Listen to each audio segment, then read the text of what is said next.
Hi, I thought this topic when I read the scenario was so interesting because we actually at my school, I'm an AP at an elementary school.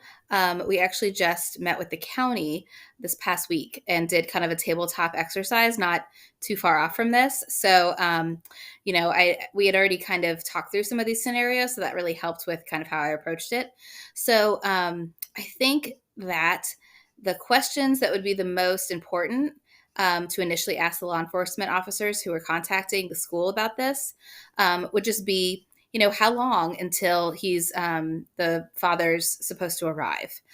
Is there any information on whether or not he's armed? I think those would obviously be really important questions to ask. I think at that point, our school, I don't know if this is universal, has different levels of drills. So at first, I would say that this constitutes a code yellow drill from our definition anyway, that it's an outside threat that would instruct teachers to start a code yellow, which to us means that they would block view from the exterior, close any blinds, obviously make sure windows are locked, but movement and instruction within the building can continue. The question that I've been pondering and would propose to you all would be, when would we move to possibly, or would we move to a code red if he arrived on school grounds before law enforcement? Because clearly law enforcement's going to be aware that he's on his way, and I'm sure they'll be coming. But I think the whole question is, what if he gets here before they do, right?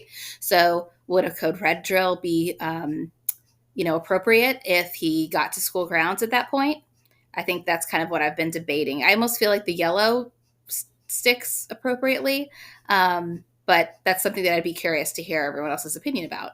I think as far as what we would continue to do within the school, we do luckily have a school resource officer that I think would be appropriate to position him in our lobby area, not outside, but right inside the doorway, just so that when the father gets here, that he sees that presence. So clearly, I think that another thing I was debating was, from the scenario, what it sounded like. It sounded like we would already know what happened before he called the school to say, I'm on my way to pick up my children. So at that point, how are we going to instruct the front office staff to talk to him, right? So the question I was debating was, would we tell him that we know what happened or not? Because would it be better for him to know that we know and be like, we're not going to give you your children. Sorry, dude. Or would that be worse because then he's just going to run and be on a chase? Would it be better for him to be on school grounds so the police can apprehend him? But obviously that's putting us at threat. So I would kind of be interested to hear what everyone else thinks about that as well. I think post the whole event, communication is the next issue. So our district works really well and closely with our school ops department. So I think initially, right after the whole thing concludes, we would definitely reach out to them to talk about what would be appropriate in that way.